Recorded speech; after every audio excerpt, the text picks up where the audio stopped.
তো ফ্রেন্ড আজ চলে এসেছি আমি এই ডাঙ্গালে কালীতলায়। এটা কিন্তু বোলপুরে অবস্থিত। এখানে কিন্তু একটু গাছকে কেন্দ্র করে এই মন্দিরটি গড়ে উঠেছিল। এটি মা কালীর একটি মন্দির।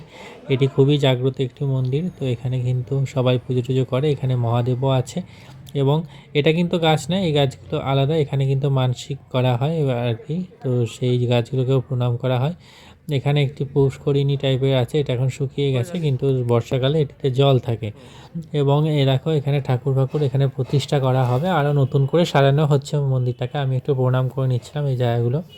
কারণ আসল যে গাছটা, সেই গাছটা কিন্তু এখন আর নেই। সেই গাছটা কেটে মন্দির করা হয়েছে এবং সেই গাছটার একটি ছবি তুলে রাখা হয়েছে। এবং আমি কিন্তু মন্দিরটা পরিক্রমা করছিলাম। এখানে মন্দিরের চারিপাশে কিন্তু অনেক রকমের দেবদেবীর ছবি আছে।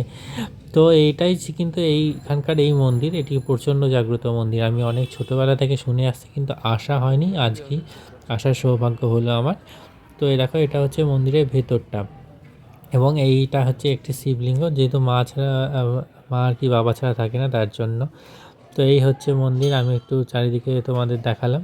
তো কেমন লাগলো অবশ্যই বলো। তো আজকের মতো টাটা, বা নেক্সট ব্লগ নিয়ে খুব তাড়াতাড়ি হাজির হবো। বাই।